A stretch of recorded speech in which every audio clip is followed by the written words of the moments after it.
যারা কম দামে দুর্দান্ত একটি গেমিং ফোন কিনতে চান, এবার রেডমি তাদের জন্য লঞ্চ করে দিল দুর্দান্ত একটি গেমিং ফোন। এই ফোনটি হলো রেডমি 13C। এই ফোনটিতে কম দামে দেওয়া হয়েছে সবথেকে বেস্ট একটি গেমিং প্রসেসর, সাথে পাচ্ছেন সুন্দর লুক ডিজাইন, ভালো ক্যামেরা সেটআপ, আরও অনেক কিছু থাকছে এই ফোনটিতে। আজকের এই ভিডিওতে এই দুর্দান্ত ফোনটি নিয়ে ফুল ডিটেল জানাবো, সাথে জানাবো ফোনটি কবে বাংলাদেশে অফিসিয়াল লঞ্চ হবে এবং বাংলাদেশের দাম কত হবে। চলুন তাহলে আর কথা না বাড়িয়ে মূল ভিডিওটি শুরু করা যাক। তবে মূল ভিডিওতে যাওয়ার আগে আপনার কাছে রিকোয়েস্ট থাকবে ভিডিওতে একটি লাইক দিয়ে চ্যানেলটি সাবস্ক্রাইব করে ভিডিওটি দেখতে থাকুন। প্রথমে কথা বলবো এই ফোনটির লুক ডিজাইন নিয়ে। এই ফোনটির ব্যাক প্যানেলটি প্লাস্টিকের এবং এই ফোনটির ব্যাক প্যানেলে থাকছে ট্রিপল ক্যামেরা সেটআপ। তবে এই ফোনটির ব্যাক প্যানেলটি প্লাস্টিকের হলেও এখানে দেওয়া হচ্ছে গ্লোসি ফিনিশ, যার ফলে দূর থেকে দেখলে মনে হবে গ্লাস ব্যাক। এবং এই ফোনটির বডি ফ্রেমটি বক্সি ডিজাইনের, যার ফলে দেখতে অনেকটা আইফোনের মতো ফিল লাগবে। এবং এই ফোনটির নিচের দিকে পাবেন ইউএসবি টাইপ সি এবং স্পিকার, সাথে পাচ্ছেন একটি মাইক্রোফোন। আর এই ফোনটির ডান সাইডে পাচ্ছেন পাওয়ার বাটন এবং ভলিউম লকার, আর উপরের দিকে পাচ্ছেন 3.5 মিলিমিটার হেডফোন জ্যাক, আর বাম সাইডের উপরের দিকে পাচ্ছেন একটি সিম কার্ড স্লট। আর এই ফোনটির ফ্রন্টে দেওয়া হয়েছে you shape notch display. Overall এই ফোনটির লুক ডিজাইন আমার কাছে বাজেট ফোন হিসেবে ভালোই লেগেছে, তবে এখানে 500 ডিসপ্লে হলে আরও ভালো লাগতো। এবারে কথা বলবো এই ফোনটির ডিসপ্লে কোয়ালিটি নিয়ে।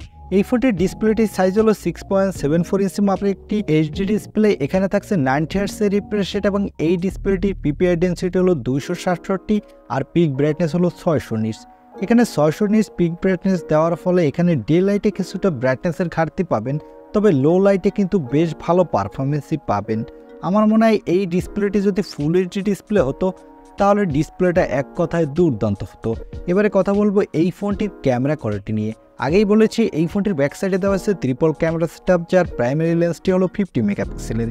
এর অ্যাপারচার f1.8, সাথে পাবেন 2 মেগাপিক্সেলের ম্যাক্রো আর 2 মেগাপিক্সেলের ডেপথ সেন্সর।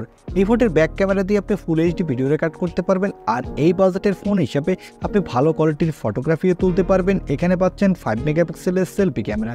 এই ক্যামেরাটা দিয়ে আপনি এইচডি ভিডিও রেকর্ড করতে পারবেন, আর এখানে আপনি মোটামুটি কোয়ালিটির সেলফি তুলতে পারবেন।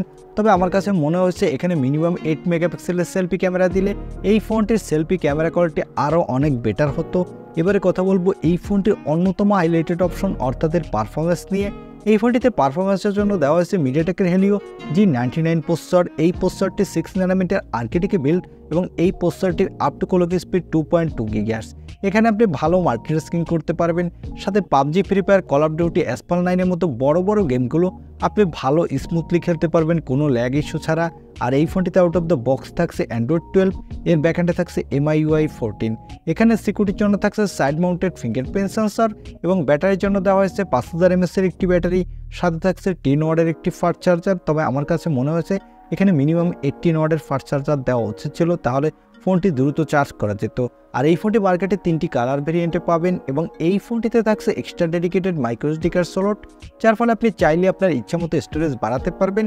এবং এই ফোনটিতে দেওয়া হয়েছে LPDDR4X র্যাম, সাথে দেওয়া হয়েছে UFS 2.2 স্টোরেজ, যার ফলে লোয়ার বাজেটের ফোন হলেও এই ফোনটি র্যাম এবং রোম স্পিড কিন্তু মোটামুটি ভালোই ফাস্ট হতে যাচ্ছে। আর এই ফোনটি মার্কেটে 2টি র্যাম ভেরিয়েন্টে পাবেন, 128GB এবং 256GB।